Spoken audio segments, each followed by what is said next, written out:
I thought giving my children a second mother would heal our broken family. Instead, it nearly destroyed the two people I loved most. My name is Michael Carter. I'm 42 years old, and this is the story of how one woman turned my life into a living hell. 5 years ago, my life fell apart. My wife, Rachel, lost her long battle with cancer. We had been married for 15 wonderful years and had 2 amazing children, my 11-year-old daughter, Emma, and my 8-year-old son, Ethan. Rachel wasn't just my wife. She was my best friend, the heart of our family, the strongest person I had ever known. Even while she was fighting cancer, she worried more about our children than herself. On the night before she passed away, I sat beside her hospital bed holding her hand.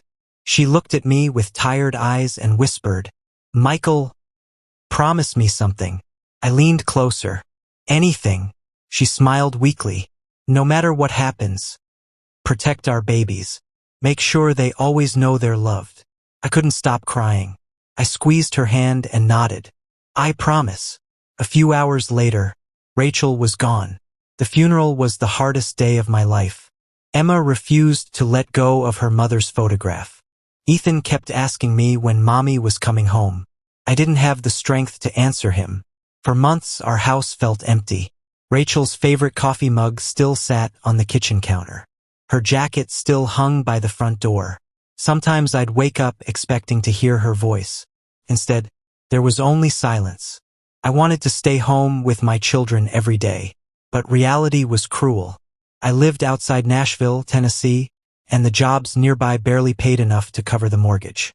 After searching for months, I accepted a maintenance job on oil equipment in Midland, Texas. The pay was excellent. The problem was the schedule.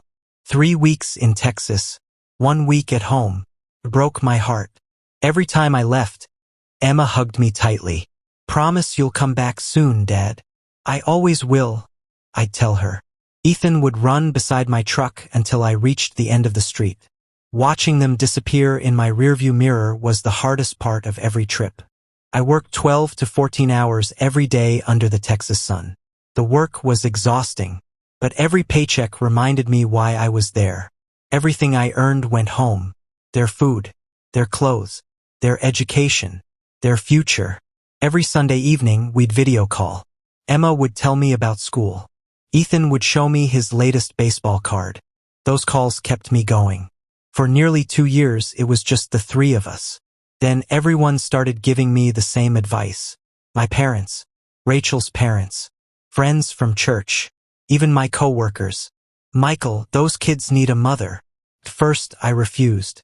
No one could replace Rachel, but the pressure never stopped. Eventually, I agreed to at least meet someone. That's when I met Sophia. She was kind, patient.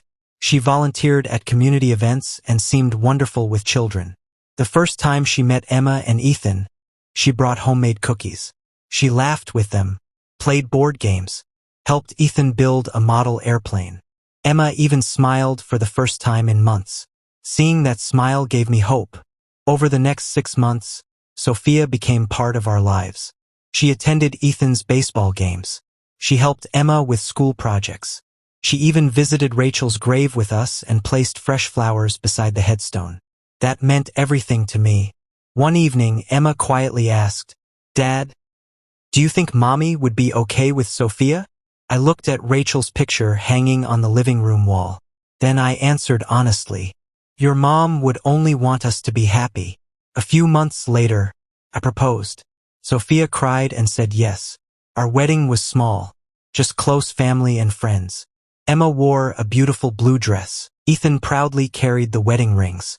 For the first time since Rachel's death, I believed life was finally getting better. The first month of our marriage felt perfect. Sophia packed lunches for the kids, cooked dinner every night. The house felt alive again. Before I left for Texas, she hugged me and smiled. "Don't worry, Michael," she said. "I'll love your children like they're my own." Those words stayed with me during the long drive back to Texas. Every night after work, I called home. Sophia always answered with a smile. The children looked happy. Everything seemed normal. But what I didn't know was that every single video call was carefully staged. 10 minutes before I called, Sophia made Emma and Ethan change into clean clothes. She placed fresh food on the table. She reminded them to smile, and just before pressing the answer button, she'd whisper, "If either of you says one bad thing about me, I'll tell your father you hate me. He'll never believe you." My children were terrified, so they smiled. They laughed. They told me everything was wonderful, and I believed every word. The moment our calls ended, the smiles disappeared. The food was taken away. The real Sophia returned. Emma woke up before sunrise every morning to clean bathrooms, wash dishes, and do laundry before school. 8-year-old Ethan was forced to mow the lawn, carry heavy trash bags, and scrub the garage floor. If they weren't finished on time, Sophia punished them. She yelled. She insulted them. Sometimes she locked the refrigerator so they couldn't eat without permission. When I sent money for new clothes, Sophia bought expensive handbags instead. When I sent money for family vacations, she spent it on spa weekends with her friends. Whenever Emma asked if she could call me, Sophia would smile coldly. "Your father is too busy making money. Don't bother him." 3 years passed, 3 long years. I missed birthdays, school plays, baseball games. I kept telling myself the sacrifice would be worth it one day. I had no idea that while I was working hundreds of miles away to give my children a better life, the woman I trusted most was slowly destroying it. And then, one unexpected phone call from my boss changed everything. The phone call came on a Thursday morning. Our supervisor gathered everyone in the break room and cleared his throat. "Guys, the project has been canceled. Everyone is getting a week off until the next assignment." For a second, I couldn't believe what I had heard. A whole week at home. Without wasting another minute, I packed my bags and started the 16-hour drive back to Tennessee. I didn't tell Sophia. I wanted to surprise my family. On the way home, I stopped at a sporting goods store and bought Ethan the baseball glove he'd been asking for. Then I visited a music shop and bought Emma the guitar she had always dreamed of owning. As I pulled into my driveway just before sunset, something didn't feel right. The yard was overgrown. The porch looked dirty. No lights were on inside the house. I grabbed the gifts and quietly walked toward the front door. Then I heard laughter coming from the kitchen. Curious, I walked to the side window. One glance inside, and my entire world collapsed. Emma was standing at the sink, washing a mountain of dirty dishes.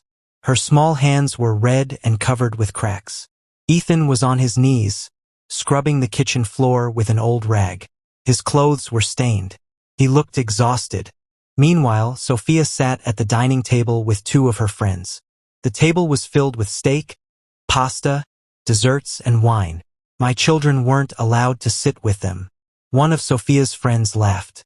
"Those kids actually do all the housework?" Sophia smirked. "Of course they do." Then she said the words that still haunt me. "As long as Michael keeps sending money, those kids are nothing more than my paycheck." The women laughed. My heart shattered. Every instinct told me to kick the door open, but I forced myself to stay calm. Instead, I pulled out my phone and pressed record. I captured every cruel word, every insult, every laugh. A few minutes later, I walked through the front door as if nothing had happened. "Dad!" Ethan shouted, forcing a smile. The moment I hugged him, I realized how thin he had become. Emma smiled too, but her eyes were filled with fear. That night, Sophia acted like the perfect wife. She cooked my favorite dinner. She laughed with me. She kissed me goodnight. I barely slept. The next morning, I pretended to leave for Texas. Instead, I parked a few streets away. As soon as Sophia drove off, I returned home. Emma opened the door. "Dad, what are you doing here?" I knelt in front of both children. "You don't have to protect me anymore," I whispered. "I know something is wrong." For a few seconds, neither of them spoke. Then Ethan burst into tears. He hugged me tightly. "Daddy, please don't leave us with her anymore." Those words broke my heart. For the next 2 hours, my children told me everything. How Sophia locked the refrigerator at night. How she made them clean the house before school.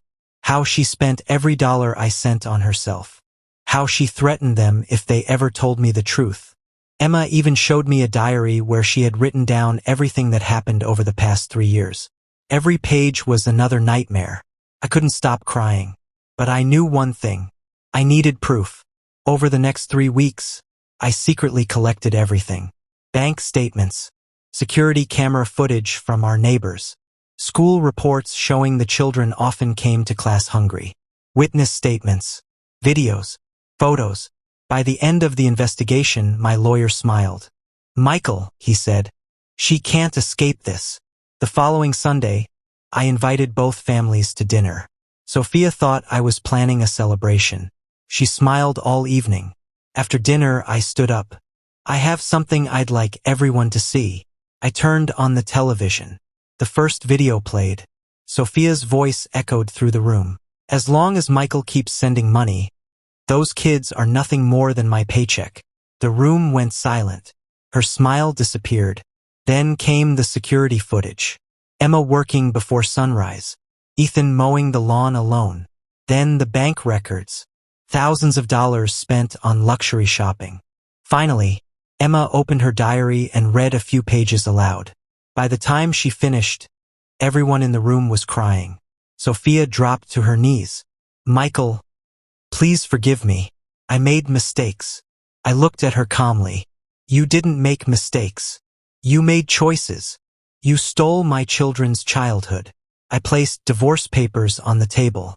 At that exact moment, there was a knock at the door. 2 sheriff's deputies walked inside. One of them stepped toward Sophia. "Mrs. Carter, you're under arrest."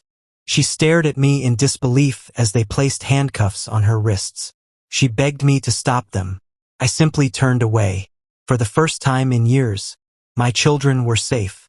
A few months later, the divorce was finalized.